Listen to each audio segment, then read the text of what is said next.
Hello and welcome back to the Hagir show. In order for us to make the change that we want to see in this world, we have to be educated.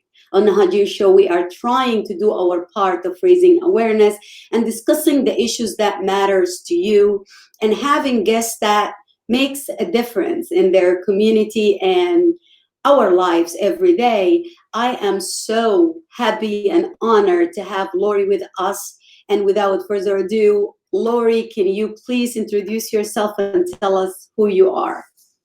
Hello, hello, hello. It's so good to be back with you, Hagir. It's been Oh my what? goodness, it's been 3 years.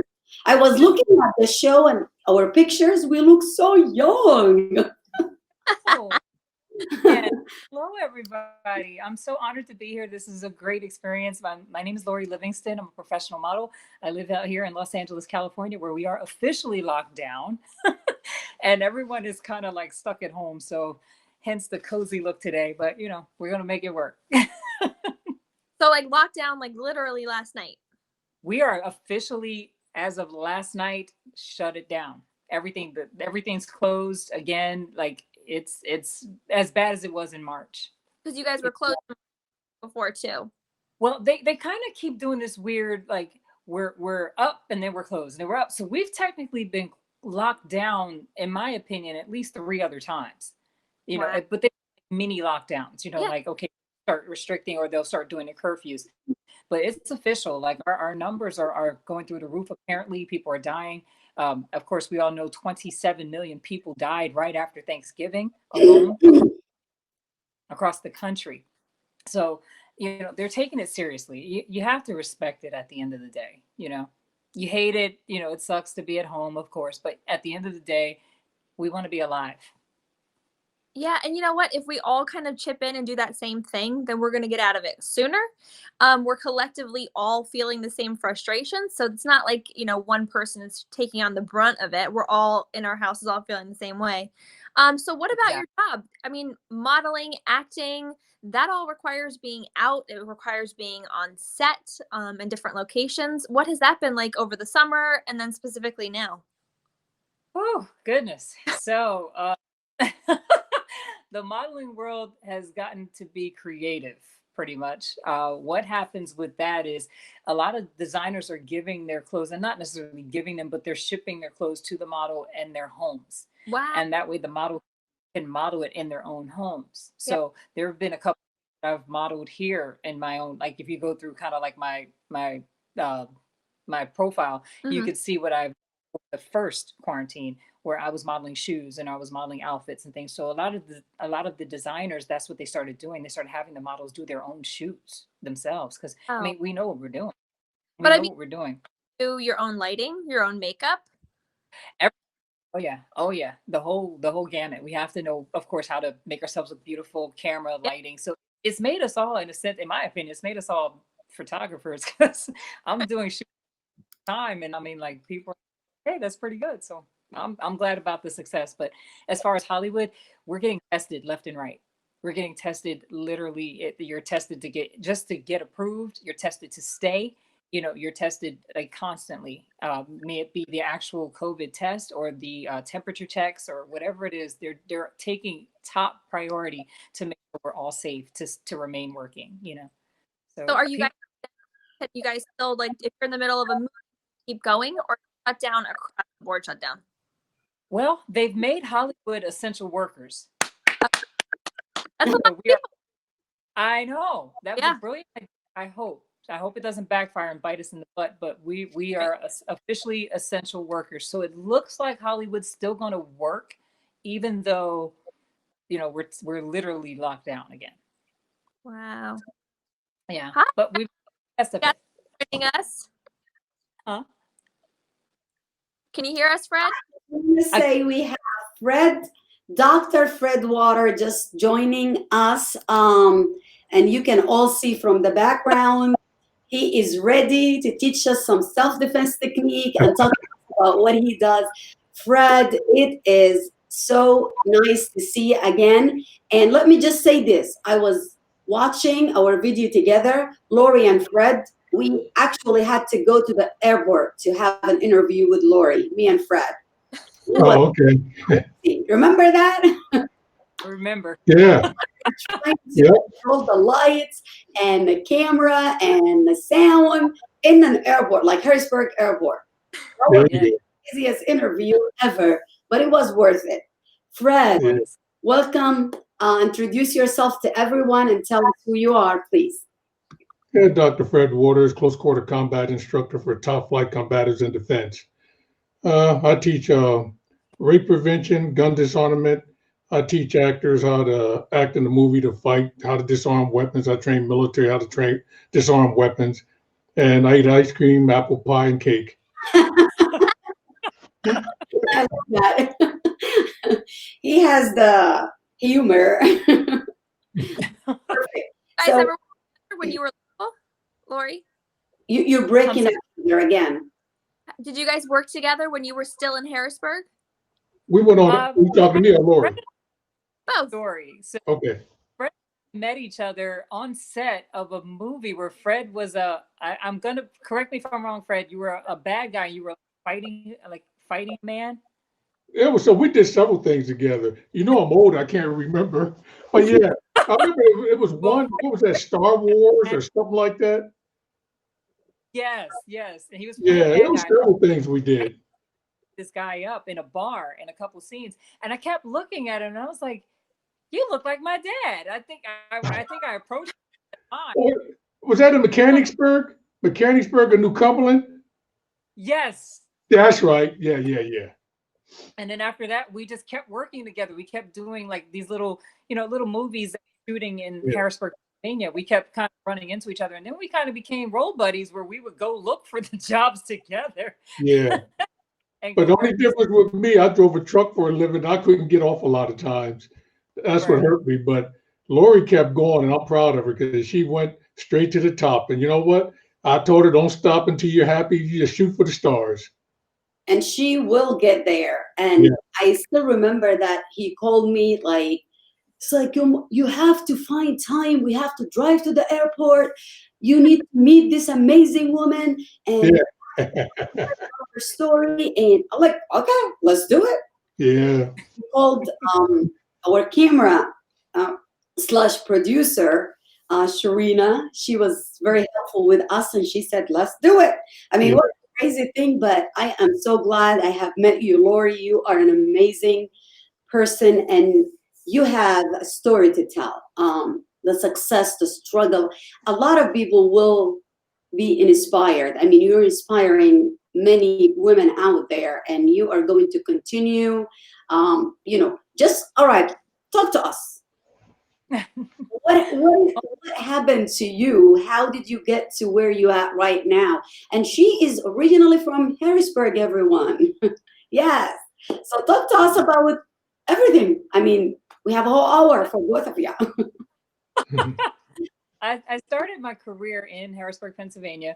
I started out as Miss Harrisburg. So there was a beauty contest that was going around in Pennsylvania, which a lot of people didn't know about. And I joined it, just kind of having fun, and ended up winning the whole thing, which projected me into my career. I joined with a couple agencies locally and just kind of stayed locally, worked my way up to different things, which led to BET, where I became a dancer on BET. And then from there, catapulted into QVC, modeling for QVC for about 8 years.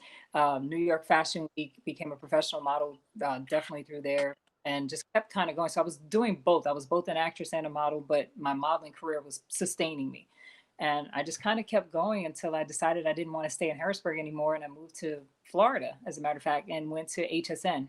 And from HSN, catapulted from there straight over to Paris, France, where I did a lot of my runway high fashion modeling over there, overseas in London and Paris, and ultimately came back to America and landed in London, in Tinseltown, where I've been here and I've been doing a lot of different things, a lot of different movies, TV shows, and became officially a SAG actor, and that's what I do today. Oh my God, that's insane. Do you ever like hear yourself She's say all saying that? it like casual, like, I you know.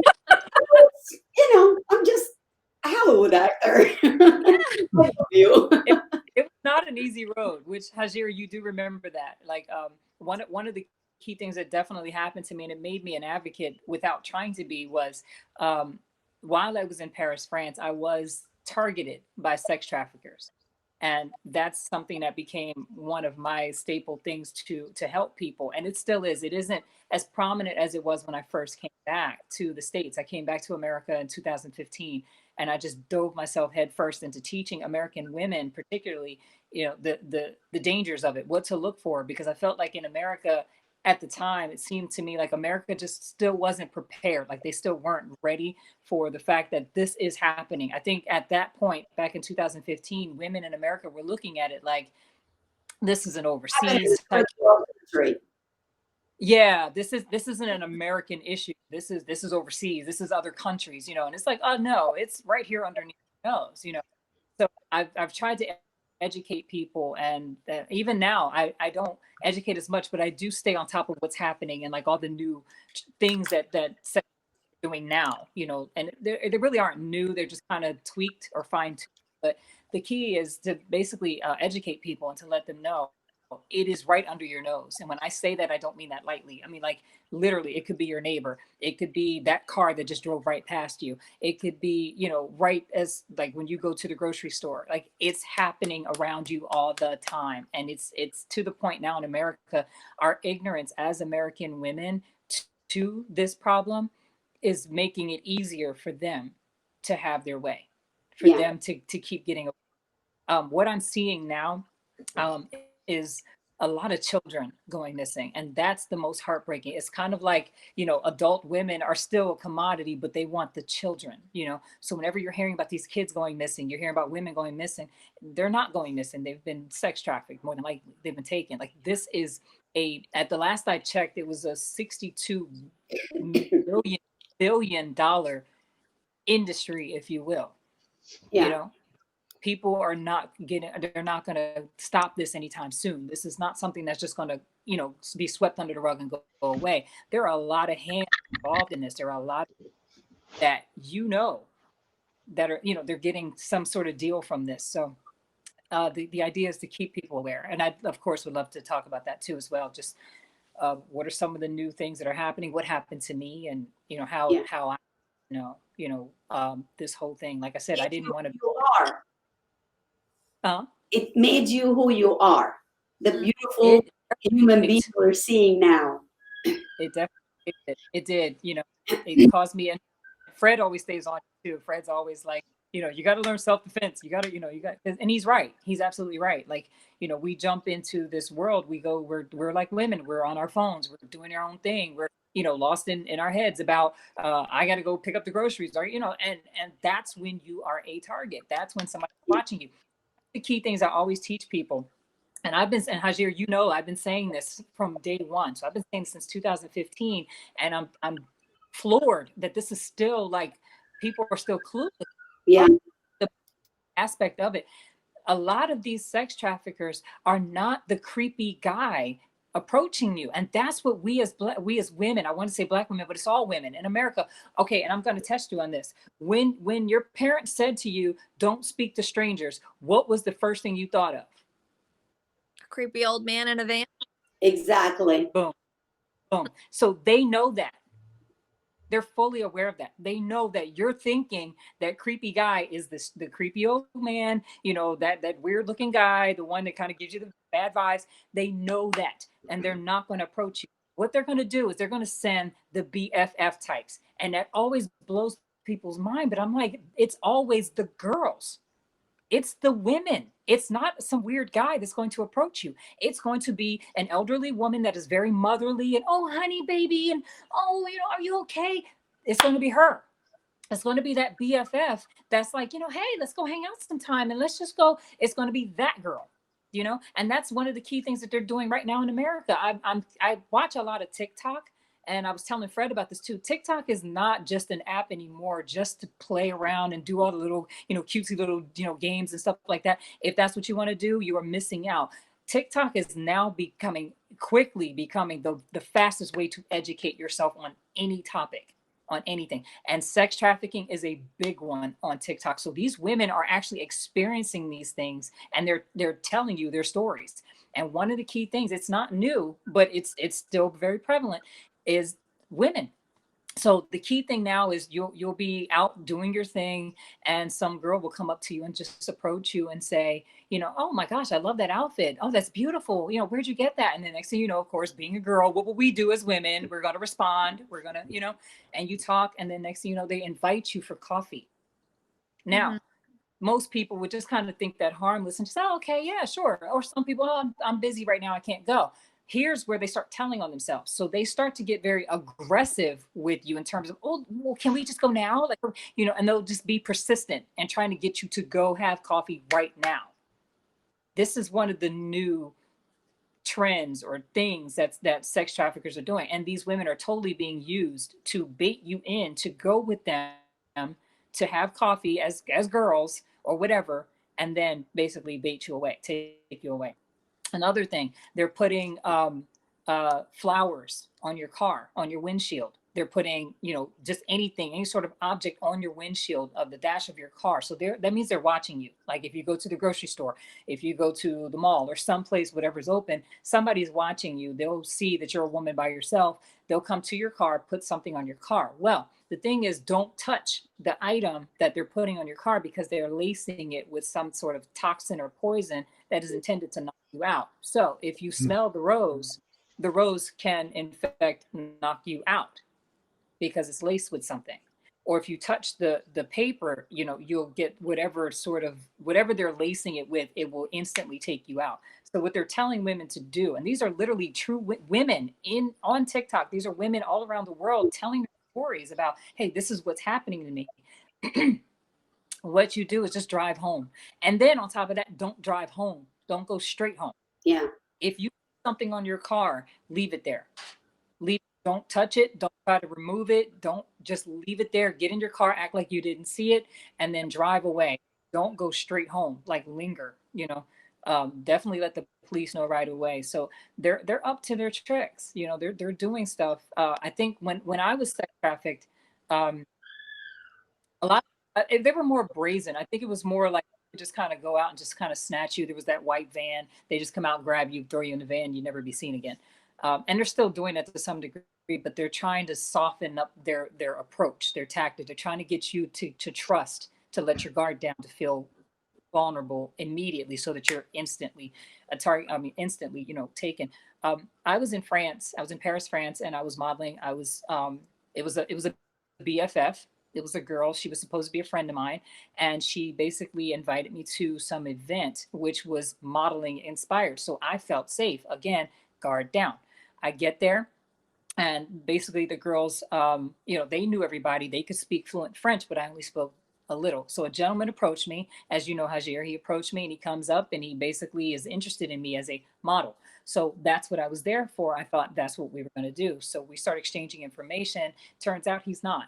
The girl that was supposed to be my best friend, she was supposed to be translating for me as far as the work, but she wasn't. She was negotiating right in front of me in French. She was negotiating basically my demise to him. Wow. So he told her, I will pay you for her. She doesn't have the rights to own me, of course, but you put money in a couple people's faces, you'll find out who your friends are really quick. So basically he agreed to it, and he basically set it up that we would go to Champs-Élysées, which is one of the most famous streets in Paris. Like everybody goes to Paris to go to this street. Mm-hmm. And we met there, totally open, people walking, doing their thing. We get there, and this gentleman basically was coming to take me. Now the girl took the money and she ran, but her job was to take me, to get me to this place with this man, to basically hand me off to him, and he would have me, and then she got paid again or whatever, and then he'd take me wherever. She didn't do that. She took the money initially, ran off to London, and never came back to France. So in a sense, that somewhat helped me from the plan that was initially supposed to happen. So I thought she was ruining my opportunity for a modeling job. So I called in a translator myself, which was a 65-year-old woman who kind of spoke 5 languages, which was smarter because she had the maturity level. At least she comes in and she quickly assessed, this man is coming for prostitution, to take her. And he told her, to this day, this woman still won't tell me the full details of the story, but basically he told her, I'm coming to take this girl. She's going to make me a lot of money. they're going to want her. She's going to be big with the officials, with like FIFA, FIFA, that whole soccer thing. The police are involved, like, but not involved in the sense like they're trying to help, but the police are also they're getting money also off of the sex trafficking. So the officials in military, the officials like the government, governors, presidents, all those people are all involved. So they were saying to her, because I was an American, I would have made a lot of money.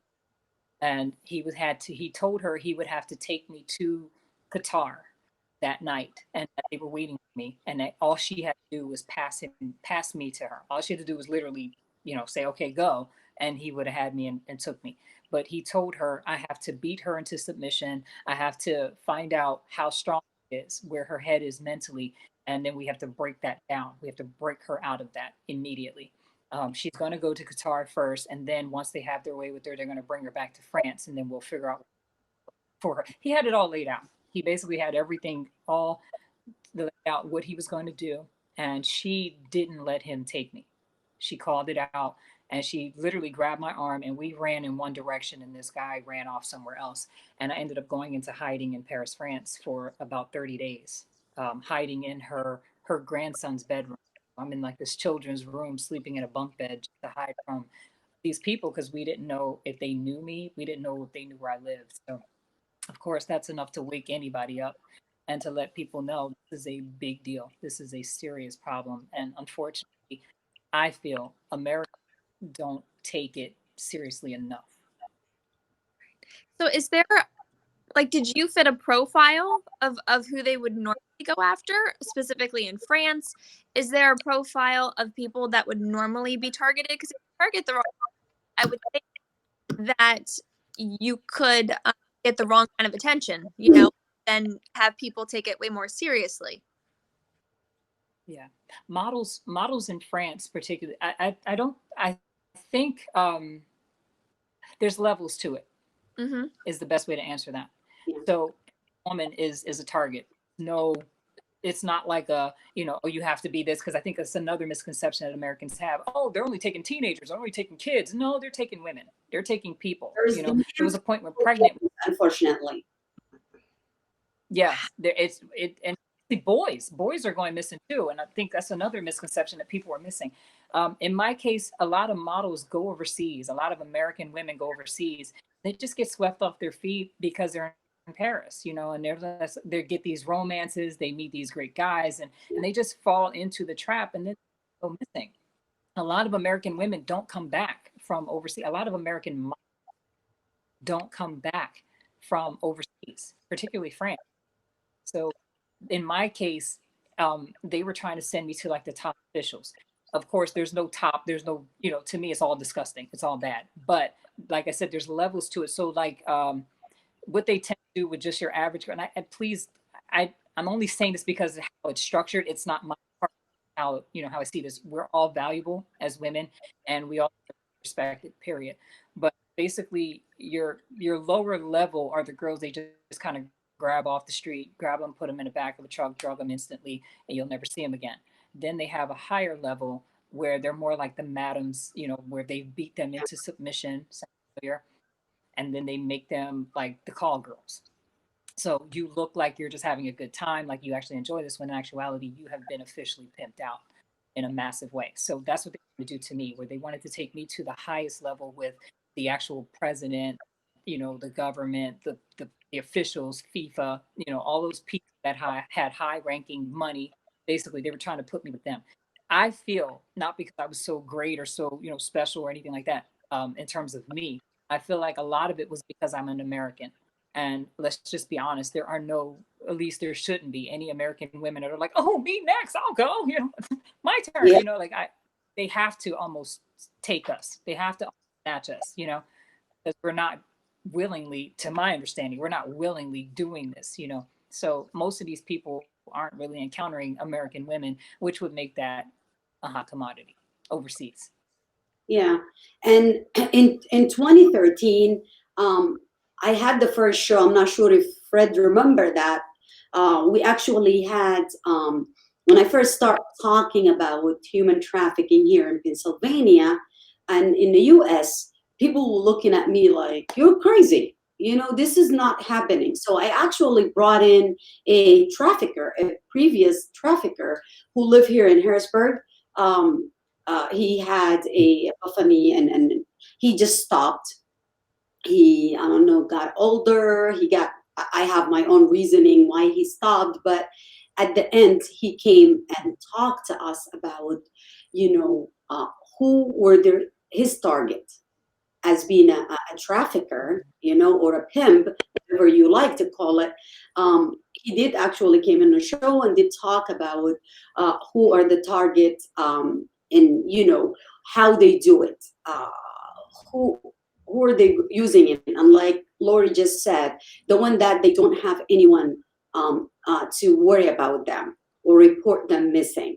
Those are the one they snatch them, they put them in motels, and unfortunately, the Harrisburg, like the police, basically, we start working with Harrisburg police, start training them on how to identify the traffickers and the victims.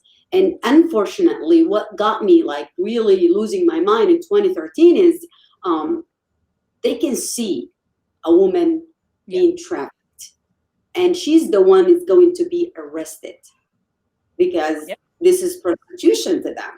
And they can see in a corner, that's our trafficker right there. But until she point that person out and say, this is the one who's putting me here, they can't arrest them, they can't do nothing. And most of those girls, like you said, they're scared, first of all, from identifying their traffickers. They have no one, or they run away, they ran from home for many reasons, or they don't have a family, or their family were abusers and bad, like a bad environment. They snatch them, and they know who are their target. And like Lori said, some they keep them local because they don't have anyone, and the other one, they take them to different states. And that's where Path 15 came from. And for everyone listening to us, you can go and look that up at PATH15. And we actually had Rhonda, the one who started this whole thing, on the show back in 2015 also. And she did talk about how her work with the state police and the troopers and then the YWCA, and I was part of their board for human trafficking or trafficking of human, and just the education pretty much. And people were looking at us like, this does not happen here in the US and definitely not in Pennsylvania. What are you talking about? This is a third world country problem. Don't talk about this. But as we all know, it is here. And there is massage parlor, there is places that are used to traffic girls from different countries.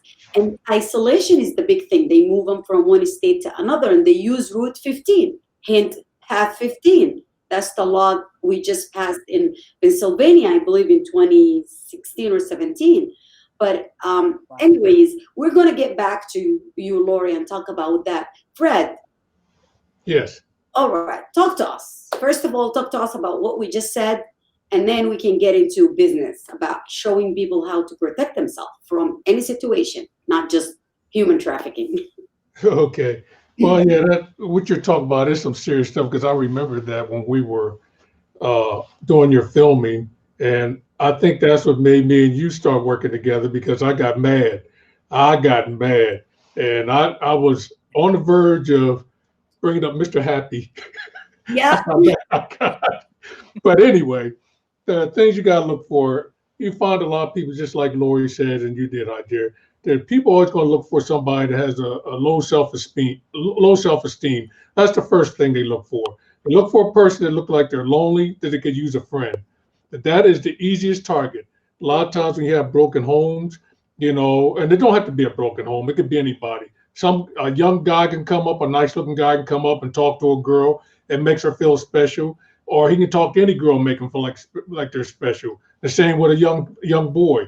So you have to instill in your kids that everybody's not your friend, but you got to show them love at home so they don't have to go out in the street and look for love.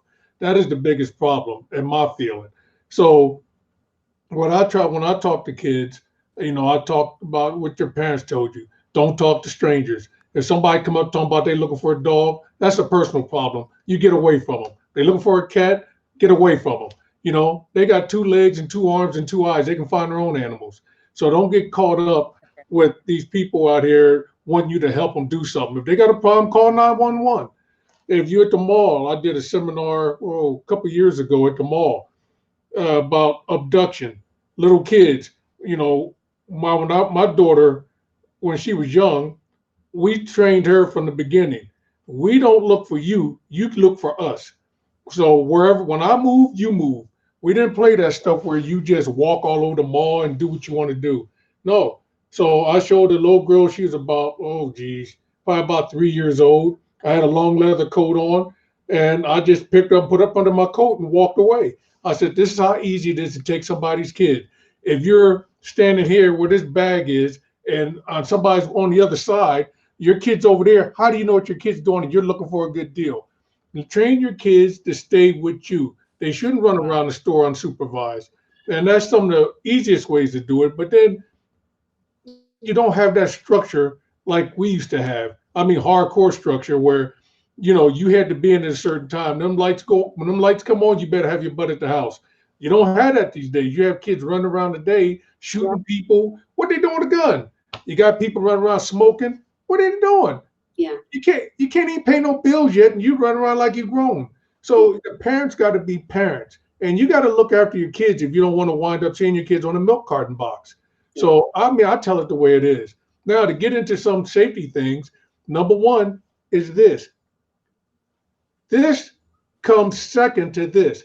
This is the main thing right here is going to get you out of trouble or get you into trouble. So you use your brain. If you see somebody doing something wrong, don't hang around with them because somebody's watching them. You don't know who they hang around with. There's always going to be somebody with criminal intent in a group. You get a group of 20 people, somebody in there, a couple of people are up to no good. Yeah. So you choose your friends. And you know, you keep it small, you know, keep it small, keep your circle small. You know, we all want to be popular, especially with these girls want to be popular all the time. A lot of those girls are the ones that, and you know, and I don't want to I step on toes. I don't give a crap. But you be popular, everybody gets their time with you. You know, you're treated worse than a pair of old sneakers. That's the number one thing. I used to tell girls, you know, keep your legs closed. You get out there and you want to be at this guy, he's going to talk. The next guy's going to be wanting you. You see what I mean? Yeah. I mean, it's a vicious circle out there. I told my daughter when she was a kid, National Geographic is a good show to watch. I like watching about the animals. But the one thing about male animals, they want to mate. They want to mate. You just look at that. And I said, a guy can do all he wants and he's still going to be called Mr. A girl doesn't, she gets a B in front of her name. She winds up getting pregnant, winds up getting a disease. Where's the guy going to be at? The guy's not going to be there. You're going to raise the kid by yourself. You're going to be on welfare. You're going to be part of the situation, the part of the problem. So you got to instill that into a woman, the young kids, that they're more than just a sex object. You know what I mean? Their worth is just as much as mine, just as much as that guy. So, you know, you got to put worth on yourself. If you want to be treated like trash, you're going to act like trash. If you want to be treated like somebody with some sense, you act like you got some sense. You know, I was always taught, if you're not that smart, just keep your mouth shut and act like you got some sense. You know what I mean? So if you sit there and listen to people and, okay, they don't know if you're dumb or not. And I don't want to use that. You know what I mean? It's dumb when you go out there and just start flirting. Then next thing you know, somebody put you in the back of a van, put some, oh, geez, I forgot, but put that stuff in there and give it to you and you fall asleep. I forgot the name of it. But like Lori was saying, these different chemicals they use, there's a lot of stuff is bad out there. You know, and I was trained in the military years ago. They was going to Afghanistan. I heard stories. Now, you think it's bad on human sex trafficking. I'm talking about military personnel, things happening to them that ain't supposed to happen to a man. Men getting raped. So it's bad. So you got to know how to defend yourself. But like I said, it starts up here. And if you have, you know, the easiest thing, like I used to tell Lori, I tell a lot of women, you take away your eyes, you can't see. You take away the fingers, they can't grab you. You take away their limbs, their legs, they can't run after you. All right? What has no eyes, no limbs? that crawls on the ground. It's a worm. Are you scared of a worm? And I do get a little bit deeper. You take away this hair, they can't breathe. You don't have to worry about them. Well, I'm not telling nobody to kill nobody. Now, that's my disclaimer. But I teach hardcore. I do. Because when I teach women or anybody, if I teach somebody's kid, I teach them how to defend themselves. I train them just like I train the military. I teach them hardcore. If you hit somebody, don't just hit the clothes and knock the dust off of them. If you punch them in the chest, you want to put a hole in their chest. And that's how hard you got to hit. And while you got the camera on right here, I'm just going to show you. Yep, we have the camera all on you, and we can all hear you. So Okay, the simple thing. Here's a palm strike right here. If you hit somebody, this is a 240-pound bag right here. This one is a 60-pound bag. This one right here, you can't see, that's 100-pound. I'm not touching that one. That hurts. I got old. But from here, if you struck somebody here in the face, that's going to hurt. So what I'm doing is putting my whole hand into their face, and you dig down, just like a little kid when they used to play with clay. You know how they dig into it? Get the eyes, because it gives you time to get away. You don't just hit a guy in the chest like this here. Only thing you're doing is making his ego feel better. You can punch me in my chest, and I sit there and eat ice cream. I eat a Five Guys hamburger. You think it's going to hurt me? But you take out my eyes, now you're going to get my attention. All right? You go for the eyes. When you go for the eyes, the first thing they're going to do is bend back because it hurts. When he bends back, it opens up the groin area. That's when you introduce your knee to his groin area. So when you drive your knee up into his groin area when he's here, that's going to have a big impact on his life. It's going to be one of those come to Jesus moments when he starts coming down here like he wants to pray. When he comes out from here, you can just come down with your hand, knee to the face, and get away. I believe in doing as much damage as you can to get away safely. I'm not telling nobody to kill nobody. All right. So that is something that you have to figure out in your mind, but you want to get away. You want to look, make sure you take a mental note on what this person looks like, his height, if he's black, white, purple, or green. Does he have freckles? Does he have ear piercings? Does he have scars? What he's wearing? It's a lot the process, but you have to outthink your attacker every time. You can't just sit there and somebody attack you, then you call the cops. The cops say, what they look like? I don't know. What were they wearing? I don't know. How are they going to arrest? I don't know. So you have to look at the person, and you have to do this every day. When you walk down the street, look at a person, look at what they have on, try to remember it. Start programming your mind to start evaluating what's going on. Don't walk around the street like this here with blinders on. Don't walk around with your earbuds in your ear and you sitting there thinking about something, somebody grab you around the neck and choke the crap out of you. Because when they grab you and put their hand over the mouth and pull you back, if you don't know what to do, you got a problem. But simple thing is, somebody grabs you around the neck, hold on to the arm and bend over. Simple technique. That's it. You bend over, break his balance. You come over here, put this hand up under and turn out. Kick to the groin area, kick to the leg. You whatever you got to do to get away. From here, if I strike from here, that hurts. Now, if you got fingernails, you got to palm strike that way or use it this way. You come in this way because if you got long fingernails, you cannot make a fist. And if you can make a fist, you want to lock here, here, and here. That's what you want to do. When you punch, you can punch as a reverse punch or you can punch as a vertical punch. All right. So if I was in this position here as a reverse punch, that's a reverse punch. From here, vertical punch. From here, like my parents used to say when it was time to get a butt whooping. I'm not beating. I don't want to beat on them clothes. I want some meat with them potatoes. So when you drive into somebody, you're going right for the nose and the eyes. When they come back, boom, kick to the groin area. You're not kicking way up here. If a person's tall, go for the shin.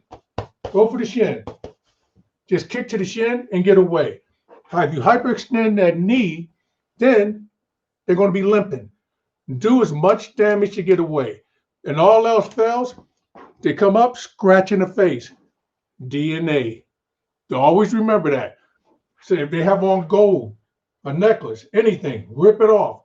Half the time, these people don't own nothing anyway. That's the thing. They're running around. They don't have jobs. They're looking around trying to do as much damage as they can to other people. Pay attention who you hang around with. Pay attention when you're at the store. This is a time now when people are shopping. You got your mind thinking about, what you're gonna get for Christmas. Look at people in the parking lot. Don't park way down in the back. Try to park up near the front. And ladies, I already seen this happen already. You got your pocketbook on your arm. You're putting stuff in the car. Somebody comes by and grab it. Most people try to hold on to their pocketbook while that pocketbook's there. They're trying to hold on to it. Guy drugged a woman down the parking lot. If you can, when he pulls, go right along with him and go right for the eyes. That's it. If he got glasses, rip it off. And I'm telling you, I will bite you. I go to the dentist every 6 months. I got this here. Yeah. 10th Dan. Whoa, big deal. I'll bite your butt in a heartbeat because I don't care. You attack me? You think I care? I'll come up on you. I'll bite your ear off. I'll bite your nose off. Ladies, the guy's trying to kiss you, bite his lip off. You get your teeth on them lip. That's why you got to go to the dentist all the time. Has strong teeth. I don't care what they do. Somebody get you in the headlock, I'll bite them here right here. Oh, that get you good. I'll bite down here. I'm telling you, hardcore. This is nothing. People look at me when I teach. They go, "Oh my gosh, you're deep." But I'm talking about for survival. You bite them wherever you can. Right in here, I get you up in here. The carotid artery. Oh, I'll bite you. I don't care. You think you call me a vampire? You think I care? I'm gonna survive.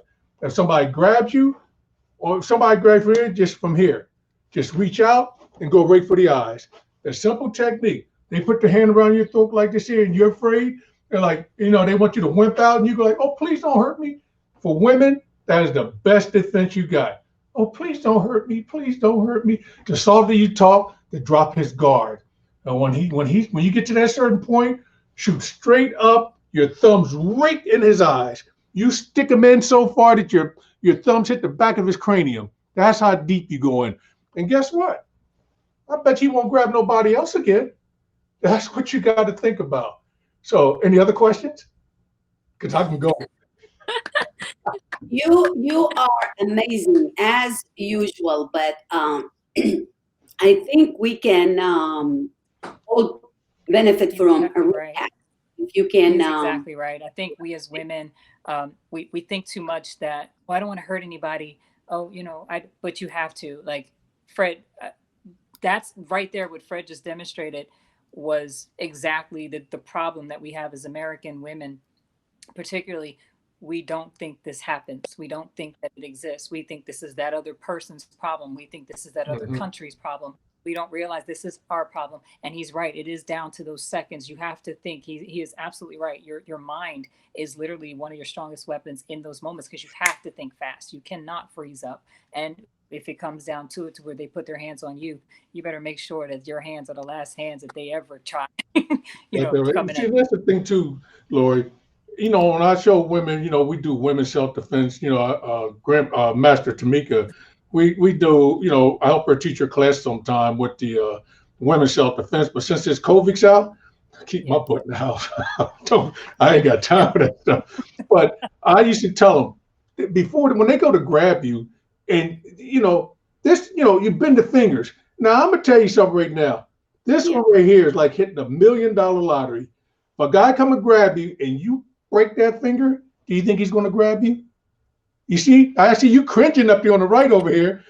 Hey, Hagir, your partner, she going, woo! Yeah, I get down deep with it. You break that finger. If a guy puts his hand over your mouth, you bite the fingers. You bite.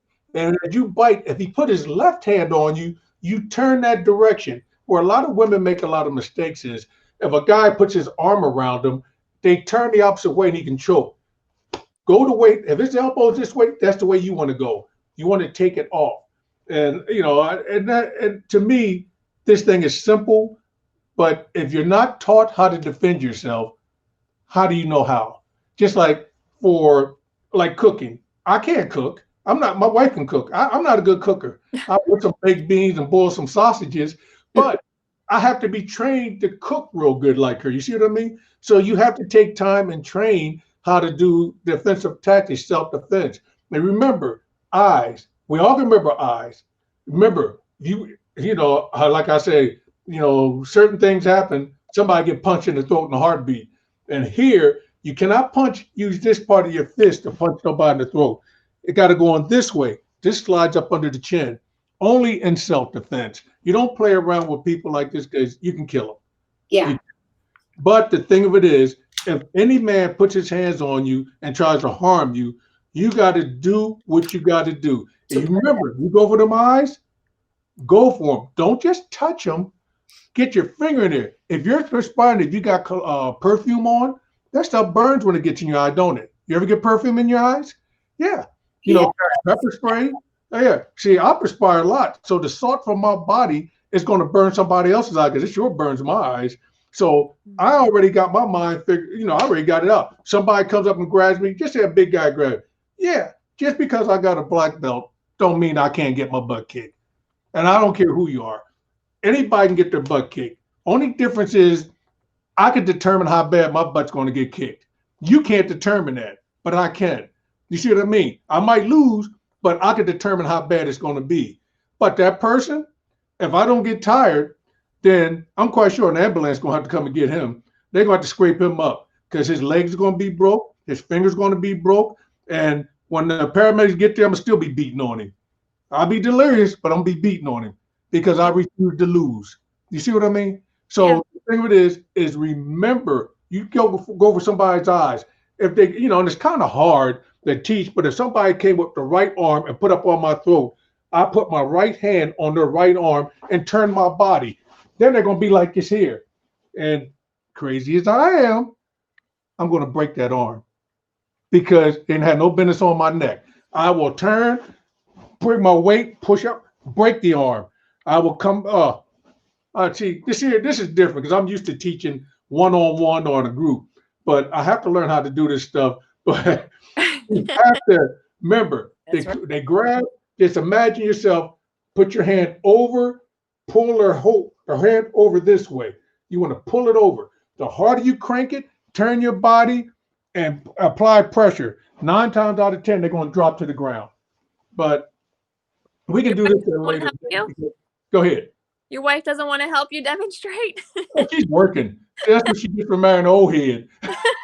We have we actually did a whole not just one but 2 videos with Fred and Dr. Fred. I share that. I will share it under this video, but it's on YouTube on our page, the show's page.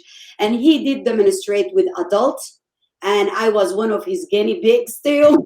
And the girls, we did the young, like the kids and the teenagers, and he did all that technique. And if it wasn't for Corona, we were supposed to do some videos and have them, but we're working on doing this the safe way soon with Fred. And I also shared his website. He has some videos there and like techniques. He had contact information.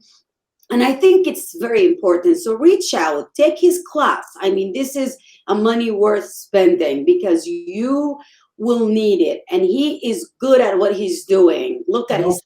And also on YouTube, Hagir, Dr. Fred Waters on YouTube. I just put up a couple more videos where I was teaching gun disarmament and knife disarmament. So, that is something, I was talking to you before. I wanted to set up a show to start teaching on the internet like this here. Yeah. And it's hard for me to get into that because I don't like cheating people. That's why I've never done it. But with coronavirus, I have no choice because I'm 66 years old. I'm gonna get all my retirement. Yeah. You see what I mean? So I got to stay healthy because I can't afford to get sick. And I want to help people out, but I got to do it in a safe way. So that's my dream, to do it on a website like what we're doing now, to teach people some of the basics on how to punch, striking. When you strike to the nose, push the nose back, dig down. It's easy stuff, but you got to have heart when you do it. That's the thing. If you just do it half butt, it's not going to work. It takes training. Even if you're at home, you point all the time when you reach it up in the cupboard.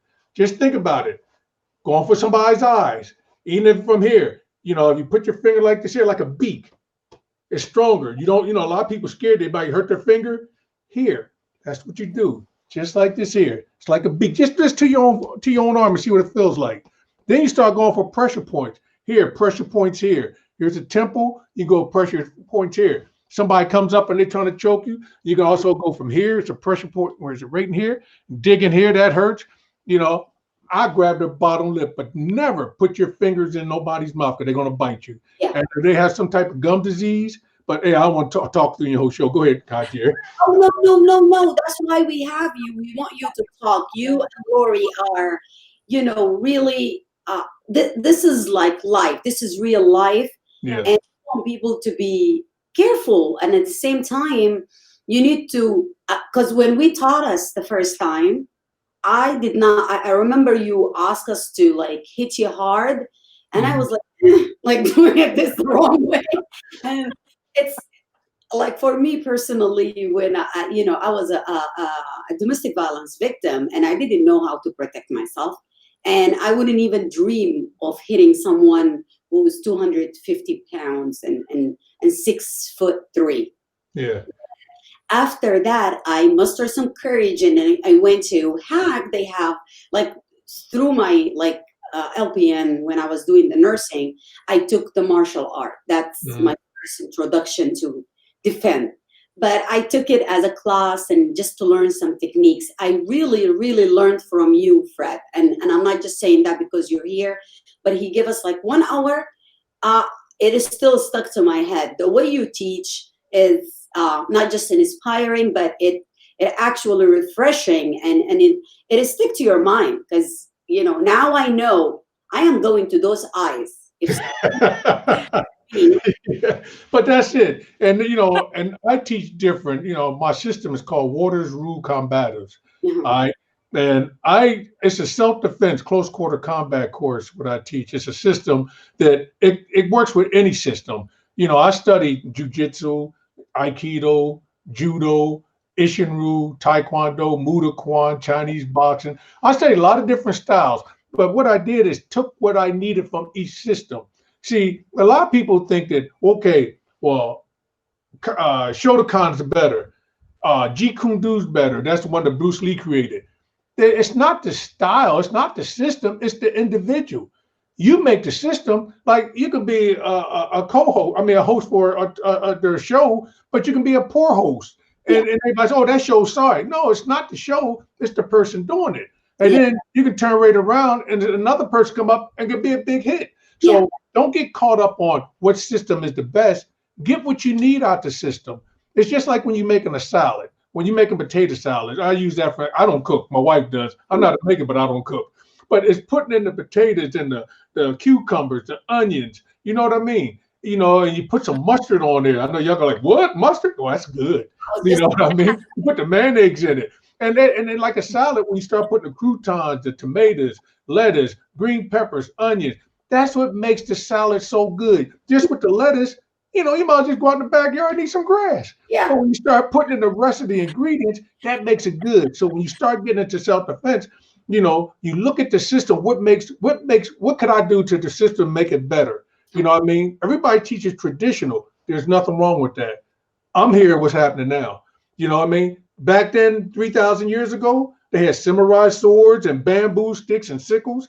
Now, what they got? 9mm, Glocks, switchblades. Ain't nobody running around with a samurai sword now.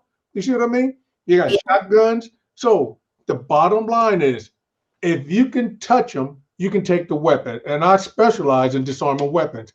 I trained the military how to take away 45s, AK-47s, AR-15s, clubs, carjacking prevention, rape prevention.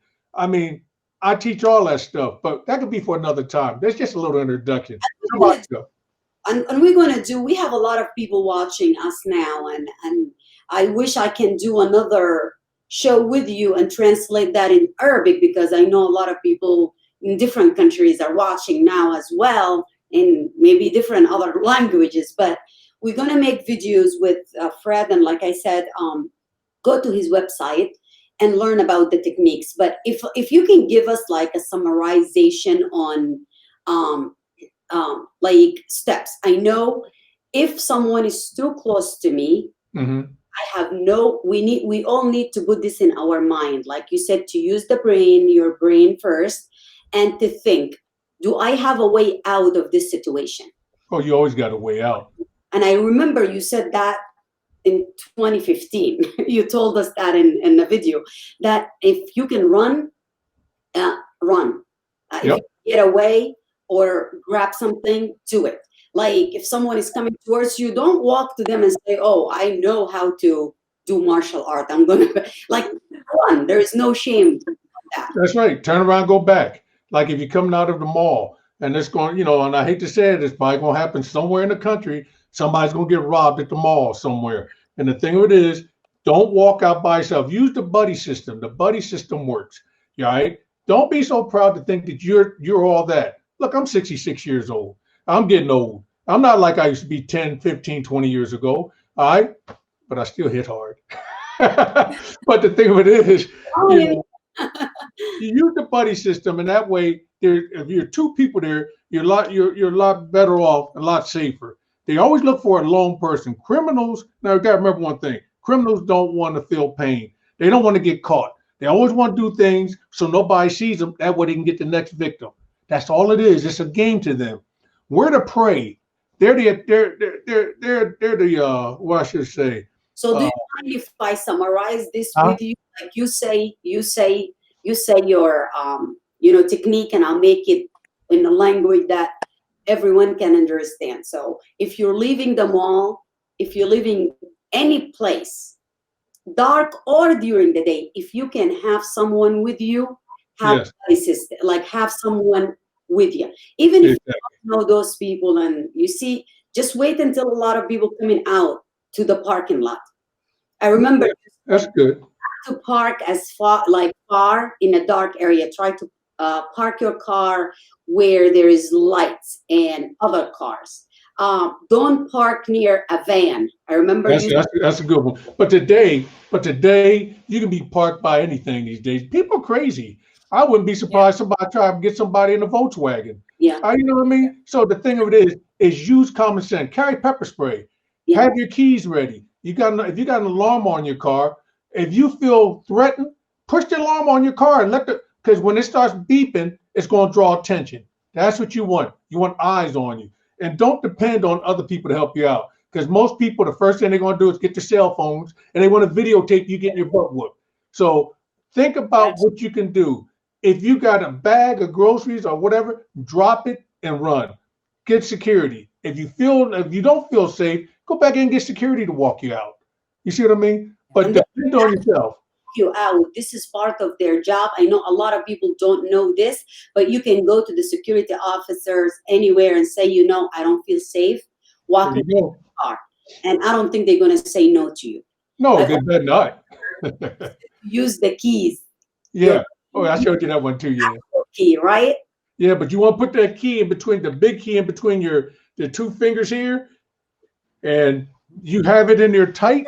And what happens is, you know how I am, Lori.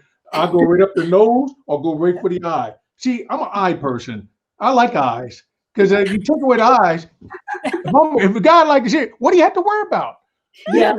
Away. You can call. Remember, you can always do. Hey, I'll stick it up their nose. I don't want to get too graphic because we need an adult show. Because I will tell you things you can do with a number 2 pin that y'all be like, oh God. But the thing is, with here, now just think of it. The guy comes up there and you're like, no, leave me alone, leave me alone. Don't ever keep your hands down here to your side. Here, you keep your hands here, so you can see me. You keep your hands here because it's closer. If he goes to slap you can block, all right? But if you block, shoot it right into the eye. I'm going to tell you, if you get anywhere near the eye, it's going to give you time to get away. You want to go for that eye. If you have the key, where I train in the military, if a guy grabs you, pulls you up close, you come around, grab the back of his head, and this ain't gonna be so graphic, and put that key up his nose and rip his nose, and that'll give him something to think about. You stick it in their ear if you have to. I think we need an adult show because it's kind of graphic what I do, but it can really hurt. So the main thing is, just like that. Now lock your finger tight. No, bring that. I wanted to get my car keys, but it's far. Yeah. Now tight from here. There you go. use it as the weapon and hit. Yeah. Now remember, you go here. You go now up under the armpit. You jam it up under the armpit. The guy comes up and just shoot it straight up in the armpit. I mean, push it through. Don't just touch the clothes. Oh, see, I ain't want to start going there because I don't know if kids are watching. So I want to be a little cool. Go here. I'll have fun with this. Yeah. And so there's a lot of things you can do with that. And even down, if you down below, now just say for instance, right? Yeah. Now, like I tell women, the fight, if a guy tried to rape a girl and she's down, don't have anything. Just say if it's outside and he's on top, don't waste your energy fighting here. Just, okay, don't hurt me. When he pulls it out, you get a handful and you reach back and get the groin. I mean, you get the sacks and you squeeze and you twist. And I tell you what, you think Michael Jackson is still here. He'd be doing the moonwalk trying to get away from it. And you hold on. You know what I mean? That song, Hold On, I'm Coming. Just hold on and pick up the phone and dial 911 and don't let go. He's going to beg you or whatever. If he's going to hit you, squeeze, twist, and jerk on. Hey. I love this. Hardcore. هاي والله خطيرة جدا جدا. أنا answering someone in Arabic, sorry. لكن دي كلها حاجات مهمة جدا. أنا هحاول أخليه يوم يجي ونتكلم باللغة العربية. I just told them that a few people asked if we can do it one day and translate in Arabic. Sure. I said we can do that definitely. I know the first thing I taught my kids, my girls, to hit the groin. And this is you're a man and you know it hurt. So that's why you keep saying it and repeating it. But so many women and men for that matter don't think when they're in danger. Like you kind of cover your face and try to say no or to try to fight that person. So what Fred is saying, grab their private, squeeze it. Squeeze. Do you see my hand? Squeeze. Squeeze the life from it. Because if someone is trying to hurt you, this is not time to feel like, oh, I don't want to hurt them. Oh, no.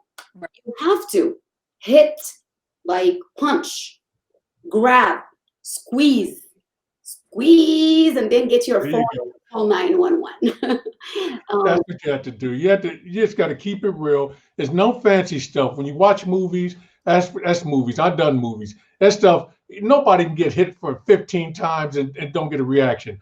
So the thing of it is real life survival. What you want to do is do things that's going to hurt. If you stick your finger in your eye, it's going to hurt. It's going to hurt me too. If you hit me in the throat, yes, I'm going to choke too. If you kick me in the groin area, now here's the thing. Some people that had operation and something happened to them don't feel it. Now, if they don't have any sac down there, they're not going to feel it. Just like women don't feel it like guys do. So remember that. If you kick somebody there and you don't get a reaction, kick them in their shin, right below the kneecap, and hyperextend the knee. That way, they can't come after you. So don't always think that the groin strike's going to work. But if his clothes are off and this guy's going to rape you, hey, wait till he pulls it out and just get a handful. And I'm telling you what, if you're there and there's a stick or a pin, stick it up his rear end. Check his prostate. Lord knows how I talk. I'm on board for a Hagir after dark episode. Yeah. Hagir PM. I keep it real all the time, don't I? Yeah. And me and Heather will be your guinea pig when Okay. video soon. I'm gonna check with her and we will find Malaz is here, so she can use the camera. She can help us. I know we didn't have someone to go with us, but we will wear our mask and show, do the techniques. I am more interested when we do it to do how to escape from the car, because this happened so many times. We actually just had 7 girls that were rescued from the Amish community. They had a driver who was supposed to drive them from point A to point B, and one of them, they know the guy knew that they don't have cell phones. Mm-hmm. The young girls don't have cell phones. Most of them don't know the roads because they don't leave the community that much. Except one of them, her dad gave her one after another lady got disappeared. Like one of the young lady from the community got disappeared, and he gave her the phone. And she looked, the road did not look familiar to her, so she just texted her dad that something is not right. And he automatically got the location. He got the state police to check the location. And indeed, this guy was driving them to the airport. And they were already sold. And guys, I am not telling a story. This is not a story. This is something happened right here in Harrisburg, Pennsylvania. Jeez. Last month, 7 of them, police, the state police had to drive there, followed the location. Good thing she had her phone on.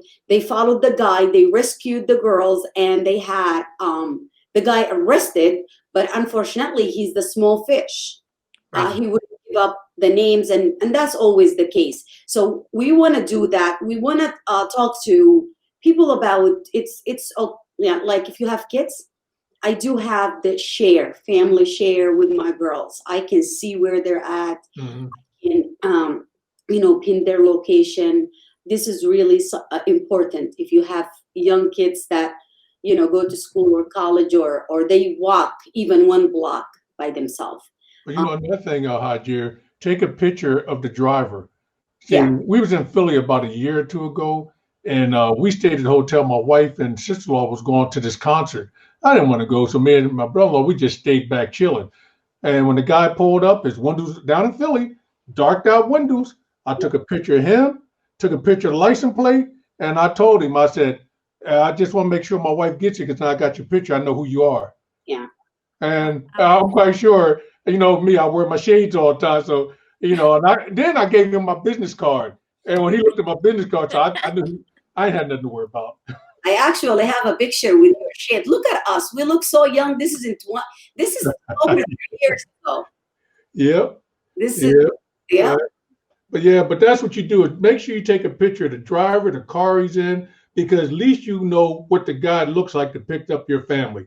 That will deter a lot of dumb stuff. Because if something happens, all they do is get a police his picture. State police, they'll find him. Yeah. And I'm one of them type dads.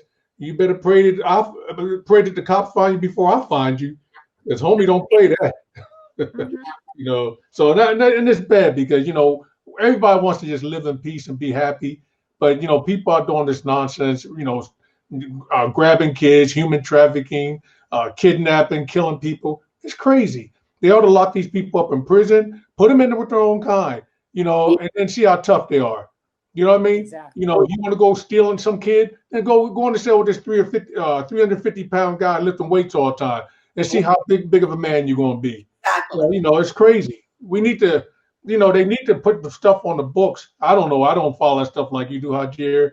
But if anybody gets caught, kidnapping, human trafficking, that'll be life in prison just like that. Yeah. Life. Yeah. Or my thing is to get the deficit down, and I know they're not going to like this here, but have the family members come in and you pay a quarter, 50 cents to go in there for a half hour to work. Almost said so, to whip their butt. Yeah. Because wouldn't that be nice? I will volunteer. I will volunteer to do that. Yeah, that's what they ought to do. Lori, we're going to get back to you, Fred, and I know this is like we're getting over the time, but this is very important. Lori, as a woman and someone who, were like saved from a very horrific crime could have happened to you, and someone who's actually, an actor out there. I know before you talked to me about safety and how, like for women and moms and dads who wanted their kids to be an actor and a model, what advice would you give? Like, how can they protect their kids and still help them achieve their dreams? That's the first thing. The second part, what would be your advice in a situation like a woman found herself in a situation? Have you been in a situation where you had to protect yourself or run or call a cop or something like that? Well, first of all, parents realize you're the parent. And that's, I always found myself telling a lot of parents, because they jump right into this industry and they're just like, oh, my kid's in the industry, oh, my kid's on TV, oh, the producer loves him, and they get so fascinated with the hype and the smoke and mirrors of TV. It's TV, it's a job, you know. At the end of the day, who's the parent here? You are. So if you wouldn't trust your kid, you know, when you just go anywhere else, why are you okay to do that in Hollywood, you know? And I tell parents, stay with your kids, you know. Don't let them just go and spend the whole day on set without you being there. There's a mother right now, and her son is he just now got signed with DC Comics, and he's going to be a huge success, you know. And the whole time he's been working his way up to the top, she never left his side. And I mean, the producers will tell you, you know, directors will tell you, agencies will tell you, oh, it's okay, you don't have to be there, you know. And they may say that. Most of them are more understanding now, but you know, some of them will say, hey, you know, it's okay, you don't have to be there, or you know, we got it covered, or we got this, we got that. Don't leave. Do not leave. You stay there right with your kids. At the end of the day, that is your baby. And you make sure your kid is going to come home with you. You make sure nobody on that set is going to be touching your kid, because there are pedophiles in this industry. There are pedophiles everywhere, you know. And you at the end of the day, you never stop being a parent just because your kid is getting some special attention from Hollywood. That's actually, in my opinion, the arena, you know, for a lot of these problems. So don't lose sight of who you are, you know, when it comes to putting your kids in this industry. As far as protecting yourself, just each one teach one, you know. Tell the stories as parents, tell the stories as sisters, tell the stories as friends. Everything you're hearing here today, share it with somebody. You don't have to say it in a way that's alarming, like, oh my god, this person did. Just tell the story. Hey, look, I heard this story about this girl, you know. Even if your kids look like, or your teenagers, or the person you're speaking to looks like they're not listening, I assure you they're paying attention when it comes down to a moment where they may feel unsafe. They're going to be like, oh my gosh, what did they say? You know, what was that girl talking about in that episode, or what did my mom say to me, you know, in reference to. So say something. Just share the story. And for God's sake, women, please stop looking at women as not being a stranger. You know, they are your enemy. I'm sorry to say it. And I'm all about us women, you know, coming together and having this sisterly bond. We need it desperately. But at the same time, just like Fred kept saying, there's a lot of crazy people out there.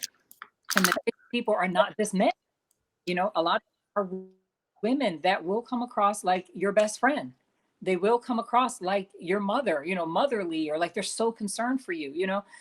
Don't trust everybody. Don't open up to everybody. Everyone is not your friend. Everyone doesn't have your best interest at heart. And to be honest with you, I can't emphasize it enough. I will always, to my dying day, which will be, you know, years from now, but I will always stand by the fact that it is the BFF type. What do I mean by that? It's always the beautiful girl. If I showed you a picture of the girl who sold me to those men in France, your jaw would drop. She was gorgeous, gorgeous. You never would have saw that coming. And that's what we do as women. We see other pretty women. Oh my gosh, she's so pretty. And then we just want to be like her. And we completely let our guards down. That's what they want. Yeah. So for God's sake, women, stop doing that. You know, strangers are women too, especially those pretty girls. If you don't know her, you don't have a history with her, she's just as creepy as them other guys until proven guilty, until proven innocent. Right. Yeah. Guilty until proven. Yeah, you know, when I was knocking on doors, campaigning back in before COVID, I had a list of names, and I would go up to someone's door, and I always did a small risk assessment. If it was a woman, I totally assessed the situation as safe. I would go into the house. It was cold. It was January. You're getting signatures. My boyfriend at the time was obviously not a fan of this, but I assessed every female differently. It was always the grandma, come on in, it's cold. Yeah. I was always very grateful. You got gloves on and you're trying to make your pitch to them and like be as present as possible. I could not have told you what any of the women look like. I could tell you what every man looked like because I was very aware of them. But I couldn't tell you a single woman. I couldn't tell you what the houses looked like because I was in a conversation with someone in a different way. And similarly, I work in real estate. And so when I go to a house, and Fred, you should completely do a real estate version of self-defense, because when you go into these houses, you're walking into strangers, their turf, you have no idea who they are. Yeah. You are very engrossed in your job in that moment. You're trying to like exude confidence. You're trying to show them that you're competent. You're trying to take notes about the house. It is so difficult to assess risk in a situation like that. Every time I go up to stairs or go down to a basement with a homeowner, I'm always like, do I go in front of them? Do I go behind them? Like I can't quite in that moment figure it out, which is why I think what you're saying is important, to have it like already muscle memory waiting for you. And you know what? I forgot to tell you both that Heather was our representative in District 87th. She ran a very successful campaign and she made a huge difference. She's going to run again next campaign. She's also in real estate. And you can connect Fred. I'll give you his information. He does provide those classes and he's reasonable. Like I think many of the real estate women and men can benefit from his services. Yeah. I'll give you his website and we can give his information to all the real estate also, because this is very important. I think sometimes like in real estate, they have a lot of like doodads. They have gadgets, like a bracelet you can wear, an app you can have on your phone. And I think that gives people a false sense of security because they think, oh, I've already done everything. So if I'm in a house, I'll just push my phone or I'll just, I don't know what the bracelets do. But, and I there's so much more to it. And when all of that's happening and you're walking into someone's house, you don't think that they have planned for that. It's a situation that I think gives people a false sense of safety when there just really isn't. What do you do if you go into somebody's house and they got a deadlock bolt on the door? Then you can't get out. What are you going to do? Yeah. See, that I did a assessment like that with what's her name? What's her Joy? What's that real estate over Mechanicsburg? You did with Joy Daniel? Yeah. Okay. Joy, Yeah. good friend. I did that years ago for her, and I told him, I said, look, and I think that was before that one woman out in California got killed. Yeah. Wanted woman. I've been offering that, but here's the problem. Everybody thinks it's not going to happen, but you don't wait till something happens, then start preparing for it. Just like when I had open heart surgery. Well, they cut my chest open, they just put a little Band-Aid on it. Then I cough and everything comes out. Oh, let's sew him up. No, you take care of the problem before you have a problem. You learn how to sell houses before you go to your first house. You don't wait till you get there and say, okay, now what am I supposed to do? So what I did for them is taught them if somebody had a handgun or somebody had a knife. A lot of times you go in there, if they want to get you, they're going to lock the door. They might have a friend to come. They might get you a chloroform. They might chloroform you. You don't know. Yeah. Or they get you downstairs and he grabs you by the throat into the room and throws you on the floor. What happened? You got to know what to do before it happens. And a lot of times people say shouldn't be paranoid, but you already play out a situation before it happens, right? Just for instance, imagine yourself going into a 3,500 square foot home. It's a big house. You look at downstairs, you go downstairs, you get upstairs. Okay, there's carpet on the floor. All right, when you go in, the guy shuts the door. You're up on the second floor. Now, some of these big homes, that's a long ways to the bottom. So you can't jump out the window. What do? You first thing, you use your mind. Look, you don't want to do this here. Look, just let me go, and we just forget the whole thing. A lot of times, these guys don't want to let you go. He wants to show you how big a man he's going to be. So remember what I said before. If he's looking at you, you take away that. That's the first thing should be going. Get those eyes. Always have a pen. Get you one of them steel ink pens. The real strong ones. Yeah. Because I run it. I don't care if I got a cheap pen. Like I told you about the number 2 pencil, I'll run up his nose and break it off. That's it. You break that off, he's gonna be worried about getting that pencil out of his nose. Have a plan. Have like I said, I don't want to give away too much information. No. I carry it with me. But those are some of the things, and like I said, I do a class on stuff like that. It's just common sense to me. That's all it is. And whatever it's going to take for you to get away, but let people know where you're going. Like I told Joy Daniels and them, I said, get a license, take a picture of their license when they come in. They do that now. They get a copy of the person's license. But what about if he has a friend? You see what I mean? Yeah. What if somebody else comes in? You got to cover your rear on both, just like in the military. Cover your rear.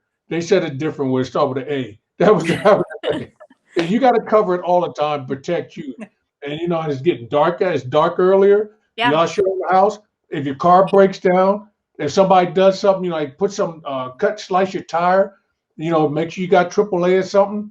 And like I told my wife, I buy a new tire, a new rim.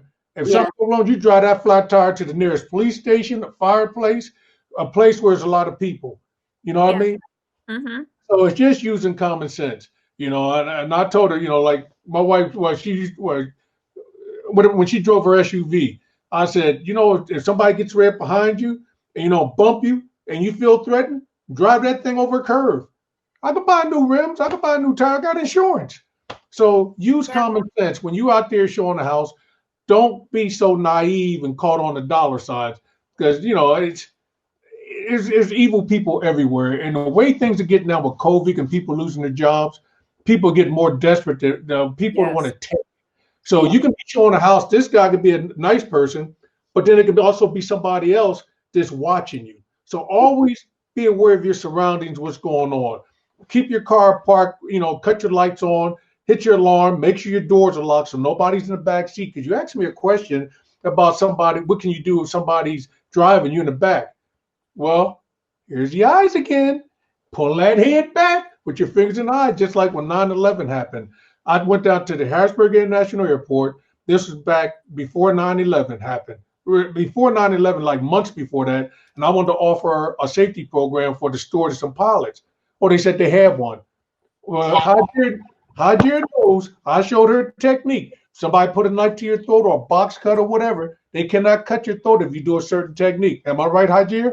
Yes, you're right. And there's more to the technique, but you will not get your throat cut.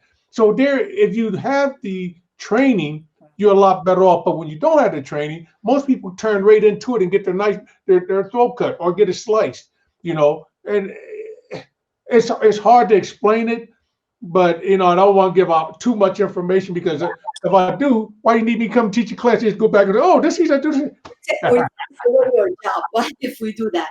But anyways, to just recap this, I know we're like exceeded the time, and thank you everyone who are listening to us right now. And we can't give you everything in an hour or hour and a half, but we try to open your eyes to the issues that we face daily, and just remember to be safe and you know go into Lori's page, learn about her and support her. She's an amazing human being, and she's already big. She's doing a lot of amazing stuff. But you know, just keep your eyes on her. She's going places. And Yes. Dr. Fred, he has a website and a YouTube. I will post that again. It's on the top of this video, and I will post that again so people can contact him. Try to get his services. He is amazing, and I'm not saying that just because he's here, but whatever he taught me many years ago, it is still in my head. I assess the situation, you know, and I remember he told us like if someone is grabbing on your bag or your purse or your money, anything, it's not worth you know losing your life for. Hit them with that, throw it at them, run, you know, if you can. There are so many techniques, but if you're just joining us, once we finish, you can go back and listen to the whole video. But before we go, just 1 minute, each one of you, give us like your concentrated last thoughts and what you want to advise people. Just like little. Go ahead, Lori. Start with Lori. Let people know where you are at all times. We are in a day and age where you should definitely, you can ping on your phone. If you have an iPhone, you can pin where you are. Let people know at all times. You know, have somebody that you kind of check in with. Hey, I'm just here with this, or I just took this Uber or whatever. You know, always kind of be accountable, you know, kind of like the buddy system, like Fred said, but with your phone, you know, just whatever you're doing, wherever you are, just let somebody know at all times. Be aware and always pay attention to your surroundings. Always pay attention. Ladies, we are way too guilty of not doing that. Yeah, I agree. Fred. Okay, everybody got cell phones now. So if you're going out with a person, if a guy talks to a stranger, I don't care if you're a female or a guy, take a picture of it with your cell phone, send it back, to your parents, somebody. Well, I'm talking to this person. Keep a record so people know what's going on. Don't walk around with blinders on, because like Lori was saying, there's always somebody watching you. There's always. When you go to the cash register, don't pull out all your money. If you know how much this item's going to cost, put your rest of your money away and just have that amount. Don't be, if you got $1,500 in your pocketbook or pocket, don't pull out $1,500 to get a pack of bubble gum or some chewing gum, because there's always somebody sitting there looking to take what you got. And make sure you wear your mask and stay safe. And everybody have a Merry Christmas, Happy Holiday, and just be safe. And maybe one day we can all get out, and I'll be glad to go back to Longhorn Steakhouse and sit down with a meal with my wife and maybe do some of the things I used to do. But other than that, be cool all the time. All right, Heather. So one day I fall off the chair. Take this video as a sign. Like, this information is valuable now. It's not going to do you any good if you don't take it into account, if you don't visit the website, if you don't pay attention now. It's not going to help you then. And in the moment of need, you want to have it. So this is that moment. Just, you've already committed. You're watching the video. Take the time now to make that investment. That way, when you need it, you've already got it. And instead of spending your money on $5 coffee, look up Fred and find his service and protect yourself. Trust me, this is the best thing you can spend. And for every business out there, if you have, and this is not just for women, men get raped too, get assaulted too. And it's, we all have to watch our back, and we have to have a system. And like Heather, Fred, and Lori said, you don't want to learn those techniques when you are down there and someone is trying to kill you or rape you or do something bad to you.